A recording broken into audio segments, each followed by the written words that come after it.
दोस्तों इस वीडियो में आज मैं आपको बताने वाला हूं कि कोई फर्क नहीं पड़ता आप कितना पुराना कंप्यूटर इस्तेमाल कर रहे हो, कोई फर्क नहीं पड़ता आप कितना हैवी गेम खेल रहे हो, उसमें आप एफपीएस इंप्रूव कर सकते हो। आज मैं आपको ऐसी ट्रिक्स बताने वाला हूं जिससे आप अपने गेम को और ज्यादा स्मूथ चला पाओगे। 45 एफपीएस मिल रहे हैं तो 60 हो जाएंगे, 20 मिल रहे हैं तो 30 हो जाएंगे, 10 मिल रहे हैं तो 20 हो जाएंगे। तो आइए देखते हैं ऐसी कौन सी ट्रिक्स हैं जिसे आप फॉलो कर सकते हैं एंड आप अपने किसी भी गेम के एफपीएस को अपने विंडोज कंप्यूटर में बढ़ा सकते हैं।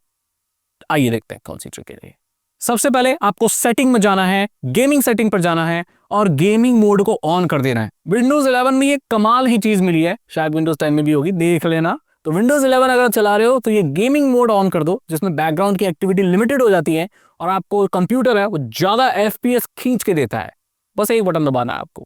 और वही सेटिंग में गेमिंग का एक्सबॉक्स गेमिंग बार और बैकग्राउंड रिकॉर्डिंग के जो सेकंड ऑप्शन मिलते हैं उनको डिसेबल कर देना है। सिंपल। आपको सर्च करना है एडवांस्ड सिस्टम सेटिंग, सर्च में लिखना है, वहां एक सेटिंग आएगी उसको क्लिक करना है और सेट फॉर बेस्ट परफॉर्मेंस कर देना है। इससे आपके कंप्यूटर के जितने भी फैंसी एनिमेशन है वो सब खत्म हो जाएंगे, लेकिन आपका जो कंप्यूटर है वो ग्राफिक्स में ज्यादा एफपीएस पुश करेगा, क्योंकि वो फालतू चीजों में अपनी एनर्जी वेस्ट नहीं करेगा, अपनी रिसोर्सेज वेस्ट नहीं करेगा और सारी पावर आपके गेम में लगाएगा। दिखने में आपका कंप्यूटर 1970 के जमाने का लगेगा, लेकिन गेमिंग की परफॉर्मेंस बढ़िया निकल कर आएगी। आपको गेमिंग चाहिए या सुंदर विंडोज, अभी डिसाइड करो। टास्क मैनेजर पर जाना है और स्टार्टअप टैब पर जाकर ये देख लेना है कि जब आप कंप्यूटर ऑन करते हो ऐसे कौन से सॉफ्टवेयर है जो अपने आप ऑन हो जाते हैं। तो जो नहीं चाहिए उसे डिसेबल कर दो, क्योंकि जब भी कंप्यूटर ऑन करते हो वो सॉफ्टवेयर बैकग्राउंड में अपने आप चल जाते हैं स्टार्टअप पे और आपके गेमिंग के लिए परफॉर्मेंस नहीं मिल पाती, क्योंकि सारे रिसोर्सेज उन फालतू की ऐप में लग रहे हैं जो बैकग्राउंड में चल रही हैं जो सॉफ्टवेयर में। ठीक है, इसे भी डिसेबल कर सकते हो आप सिंपली।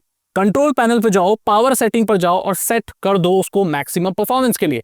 इससे आपका कंप्यूटर और लैपटॉप थोड़ी ज्यादा पावर लेगा, लेकिन परफॉर्मेंस ज्यादा निकाल कर देगा। ये भी एक क्विक टिप है, जो आप फॉलो करोगे मैक्स परफॉर्मेंस मिलेगी और एफपीएस पे फर्क पड़ेगा। एनवीडिया, एएमडी, इंटेल जो भी ग्राफिक्स कार्ड है या ऑन बोर्ड ग्राफिक है, किसी भी तरीके की ग्राफिक्स यूटिलिटी है, उसके ड्राइवर्स को अपडेट कर लो। उनकी मैन्युफैक्चरिंग जो साइट पे जाओ, वहां पर लेटेस्ट ड्राइवर डालो, इंस्टॉल कर लो। इससे भी फर्क पड़ता है।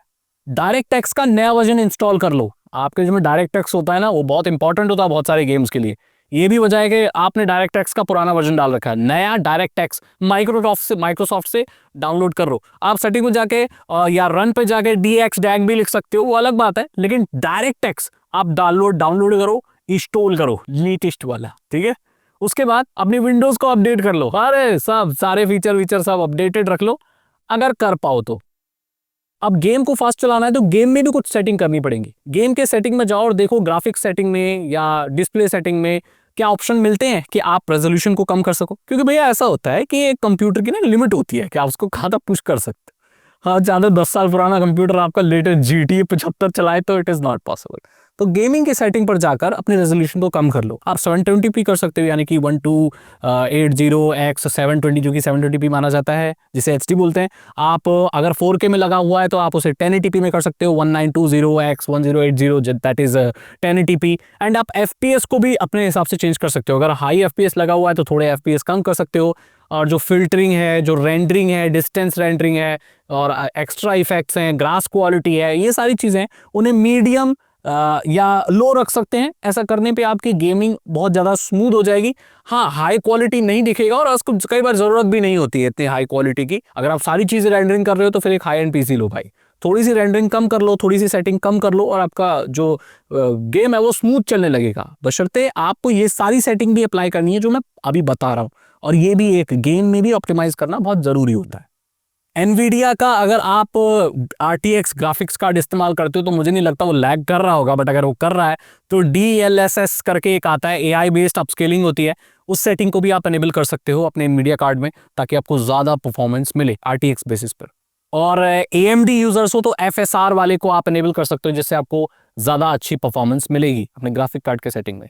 और आपका जो ग्राफिक्स कार्ड है ना, उसके एक कंट्रोल पैनल होता है, वहाँ पर कुछ सेटिंग्स होती हैं, ये अलग अलग मैन्युफैक्चरर के हिसाब से अलग होती हैं। तो अगर आप एनवीडिया का ग्राफिक्स कार्ड इस्तेमाल कर रहे हो या एनवीडिया का आपने उसमें कहीं भी लैपटॉप में लिखा हुआ है, समझ रहे हो ना आप, तो आप उसके कंट्रोल पैनल पर जाकर मैनेज 3D सेटिंग्स पर जाकर पावर मैनेजमेंट मोड में जाकर मैक्सिमम परफॉर्मेंस कर सकते हो।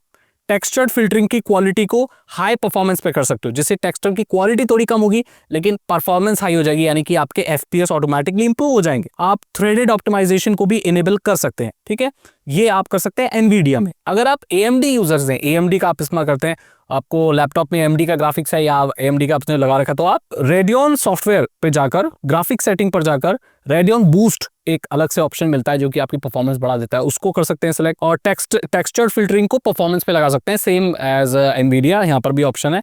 और यहाँ पर एक और ऑप्शन मिलता है एंटी लैग, उसको भी आप सेलेक्ट कर सकते हैं, जिससे आपके AMD के जो ग्राफिक्स की परफॉर्मेंस है बढ़ जाएगी, आपके FPS बढ़ जाएंगे, आपका गेम लैग नहीं करेगा। अगली चीज जो कि बहुत बेसिक है लेकिन बहुत काम करती है कि कंट्रोल पैनल पर जाके देखो कि बैकग्राउंड में एप्लीकेशंस कौन सी रन कर रही है, वो कितने ज्यादा रैम ले रही है। अगर आपको लगता है ऐसा कोई सॉफ्टवेयर काम कर रहा है दोस्तों जो बहुत ज्यादा रिसोर्सेज खा रहा है, तो आप उसे डिसेबल कर सकते हैं।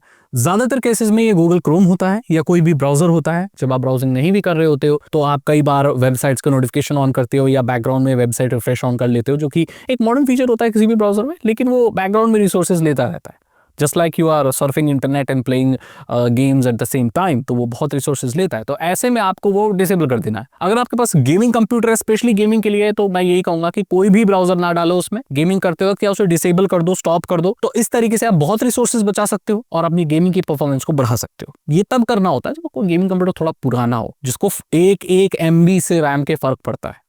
ये सारी चीजें करने के लिए ना एक अलग से सॉफ्टवेयर भी आते हैं। तो यहाँ पर एक बहुत अच्छा सॉफ्टवेयर आता है जो FPS बूस्ट करता है, उसका नाम है Razer Cortex। इसे आप डाउनलोड कर सकते हैं, फ्री है। इसका एक बार बटन दबाना होता है, अपने आप जो भी चेकलिस्ट है वो क्लियर करता है, पीछे की वो कैशे क्लियर करेगा, फालतू का डेटा क्लियर करेगा, परफॉर्मेंस को बढ़ाएगा, पीछे बैकग्राउंड में ऐप चल रही है उनको हटाएगा, आपकी ग्राफिक सेटिंग को ऑप्टिमाइज करेगा, पावर सेटिंग को ऑप्टिमाइज, सारी चीजें जो आप मैन्युअली कर रहे हो उसका ऑटोमेटिकली कर देता है काफी हद तक। तो ये Razer Cortex नाम का सॉफ्टवेयर आप इंस्टॉल कर सकते हैं, उससे भी ग्राफिक्स बढ़ने, जो FPS बढ़ने में मदद मिलती है। आप अपने ग्राफिक्स कार्ड को ओवरक्लॉक भी कर सकते हैं। MSI का आफ्टर बर्नर आता है और बहुत सारी थर्ड पार्टी सॉफ्टवेयर आते हैं जिससे ओवरक्लॉक कर सकते हो। ओवरक्लॉक करने का मतलब बेसिकली ये होता है कि सिस्टम आपके ग्राफिक्स कार्ड को या ओवरऑल CPU को थोड़ी सी ज्यादा पावर देता है जिससे वो ज्यादा परफॉर्मेंस निकाल सके। बट इसको बहुत सावधानी से करना चाहिए, बिकॉज अगर आप थोड़ी भी पावर बढ़ाओ तो आपके CPU या आपके ग्राफिक्स कार्ड की जो हीट है, टेम्परेचर है, वो बहुत बढ़ सकता है। और आपके कंप्यूटर में अगर कूलिंग प्रॉपर नहीं है, वाटर कूलर नहीं लगा है, प्रॉपर थर्मल पेस्टिंग नहीं लगी है, तो इससे क्या होता है कि इतना टेम्परेचर बढ़ जाता है कि आपका जो CPU है या आपका जो ग्राफिक्स कार्ड है वो जल भी सकता है। तो ये एक एक्सपर्ट लोगों के लिए मैंने छोड़ा हुआ है ओवरक्लॉक करना।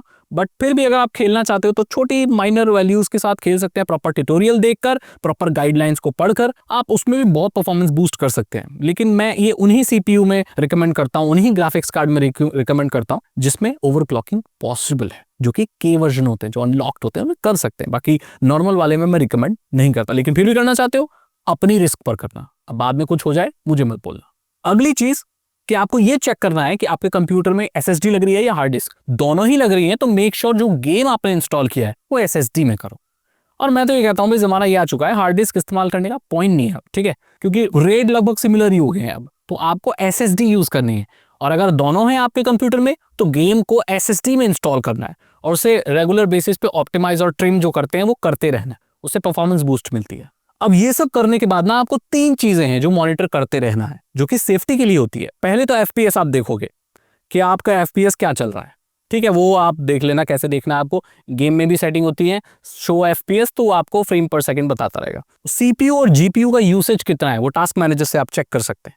टेम्परेचर है, कोर टेम्प करके एक सॉफ्टवेयर आता है फ्री, उसे डाल के आप देख सकते हैं कि अगर आपने ओवरक्लॉक किया है या आप बहुत परफॉर्मेंस ले रहे हैं अपने कंप्यूटर से, तो उसका टेम्परेचर कितना जा रहा है, 80, 90, 100 जा रहा है, ओ हो 80 से ऊपर जा रहा है, 90 से ऊपर जा रहा है, तो कंसर्निंग हो सकता है। थर्मल पेस्ट बदल लो या ओवरक्लॉकिंग मत करो। उससे नीचे रह रहा है सेफ, 100 तक पहुंच रहा है, इट इज डेंजरस। तो इसके साथ आप अपने कंप्यूटर की परफॉर्मेंस बढ़ा सकते हो।